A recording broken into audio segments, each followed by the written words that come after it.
تو پیغمبر پورے مدینے کو اٹھا کے لے جاتے, چلو بھائی چلو, لعنت کرنا ہے, چلو بھائی چلو, سچے چلو, جتنے سچے ہیں سب آ جائیں. تو سب چلے جاتے, سب چلے جاتے.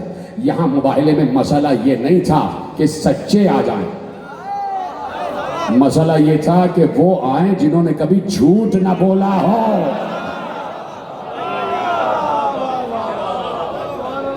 تو اب اسلام بھی یہی چاہتا ہے,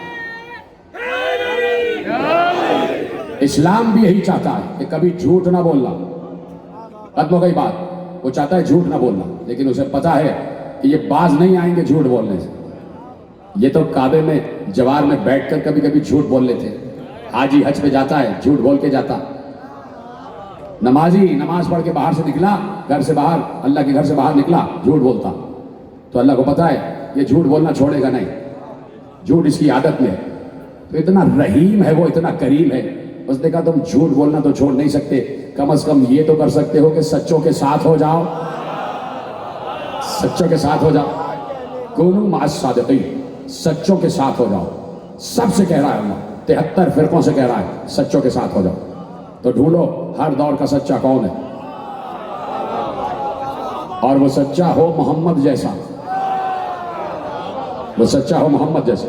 تو محمد اپنے بعد سچے چھوڑ کر گئے, اور ایسے سچے چھوڑ کر گئے کہ 2 ایسے بچے حسن و حسین کہ جنہیں اپنے سینے پہ سلائے. رسول کے سینے پہ سونے والا حسین, رسول کی آنکھوں کا تارا حسین, آج 10 محرم کو چند لمحے بعد ذبح ہو جائے گا. عصر کا وقت قریب آ رہا ہے. صبح سے تم ماتم کر رہے ہو, یہ ماتمیوں کو خدا سلامت رکھے, چاہے شیعہ ہو چاہے سنی, کوئی بھی ہو. رسول کے نواسے کا غم منانے والے سلامت رہے. صبح سے نہیں بلکہ 9 دن ہو گئے, آج 10واں دن ہے, رسول کے نواسے کا غم منا رہے ہو. حسین حسین کہہ رہے ہو. سب سے بڑھ کر میری مائیں بہنیں, ان کو کوئی پرواہ نہیں کہ حبس ہو رہا ہے, گرمی ہو رہی, ان کو صرف رسول کی خوشنودی چاہیے, رسول کی بیٹی کی خوشنودی چاہیے. اور آج چند لمحے بعد کربلا میں خاک اڑنے والی ہے. وہ گھر جو زہرا نے چکیاں پیس پیس کر پالا تھا, امت نے چند لمحوں میں لوٹ لیا. حسین 72 لاشیں اٹھا چکے, اب ایک حسین تنہا رہ گیا. صبح برآمدگی میں پڑھ چکا کہ حسین نے دائیں دیکھا بائیں دیکھا, ہے کوئی میری سواری لانے والا. بہن نے آ کے کہا بھائی میں سوار کراؤں گی. حسین گھوڑے پر سوار ہوئے, سلام کر کے میدان کربلا میں آ گئے. 17 حملے حسین نے ایسے کیے جو کائنات میں یادگار جنگ بن گئے. آخری حملہ کر کے واپس پلٹ رہے تھے کہ آواز آئی, یا ایتھا النفس المطمئنہ ارجعی الی ربک راضیۃ مرضیہ فادخلی فی عبادی وادخلی جنتی. اے حسین, رب بلا رہا ہے, واپس آ جا, رب بلا رہا ہے, واپس آ جا. راوی کہتا ہے میں نے حسین کو عجب عالم میں دیکھا. حسین نے رکابوں سے پیر اٹھایا اور گھوڑے کی زین پر ایسے بیٹھے, مجھے دیکھو, گھوڑے کی زین پر ایسے بیٹھ گئے, اور بیٹھنے کے بعد اپنے ہاتھوں کو باندھ لیا اور ذوالفقار کو یہ کہہ کے نیام میں رکھا, انا للہ و انا الیہ راجعون. جیسے ہی حسین نے ذوالفقار کو نیام میں رکھا, بھاگی ہوئی فوج واپس پلٹ کر آئی. کہیں سے تلوار چلی, کہیں سے نیزے چلے, کہیں سے پتھر چلے, کہیں سے لکڑیاں ماری گئی. حسین سر سے لے کر پاؤں تک لہو لہان ہو چکا تھا, اور ایک بار ذوالجناح سے کہا, ذوالجناح مجھے وہاں لے چل جہاں میری اماں انتظار کر رہی ہے, جہاں میری ماں انتظار کر رہی ہے. ذوالجناح وہاں لے کر آیا, حسین کو آہستہ سے نرم ریت پر اتارا. اب جو حسین کے ساتھ ہوا تم جانتے ہو کہ کوئی حسین کے سینے پر سوار ہوا, وہ سینہ جسے رسول کھول کھول کر چوما کرتے تھے, اس سینے پر سوار ہوا. حسین نے کہا ہاں تو ہی ہے میرا قاتل, تو ہی ہے میرا قاتل. اس نے کہا کیسے کہا؟ کہا اس لیے کہ میرے نانا نے کہا تھا کہ میرے قاتل کے منہ پر اور سینے پر برس کے نشان ہوں گے, خنجیر کے برس کے نشان ہوں گے. اس نے کہا اچھا تمہارے نانا نے میرے بارے میں یہ کہا, تو حسین اب میں تمہیں تیز چھری سے ذبح نہیں کروں گا. ایک بار ایک پتھر اٹھا کے لایا, اس نے پہلے چھری پہ پتھر کو مارا, اس چھری کی دھار کو کند کیا. کیا سن رہے ہو؟ آخری جملے پڑھنے جا رہا ہو. اس چھری کی دھار کو کند کیا تو وہ چھری چھری نہ رہی, وہ آری بن چکی تھی. اب اس نے حسین کو الٹا پشت قفا سے الٹا، پشت قفا سے ہاتھ پھیرنا شروع کیا. 13 ضربیں تھی. حسین کا گلا کٹ رہا تھا. گلا کٹتے کٹتے حسین نے ذوالجناح کو دیکھا. ذوالجناح اشارہ سمجھ گیا، تیزی سے دوڑتا ہوا خیمہ گاہ کی جانب گیا. جیسے ہی ذوالجناح کو آگے آتا ہوا دیکھا، سکینہ پاؤں سے لپٹ گئی. زینب نے مہار تھامی. آواز آ رہی تھی، ذوالجناح میرا سوار کہاں ہے؟ ذوالجناح تیرا سوار کہاں ہے؟ ذوالجناح میرا بھائی کہاں ہے؟ آخری جملہ. ایک بار ذوالجناح پیروں کو زمین پر مار رہا تھا، ایسے ایسے پیروں کو زمین پر مار رہا تھا. بہت دنوں کے بعد زین العابدین سے کسی نے پوچھا پیر کیوں مار رہا تھا؟ زین العابدین نے روتے ہوئے کہا وہ ماتم کر رہا تھا، آواز دے رہا تھا. رسول کا نواسا چلا گیا. اللہ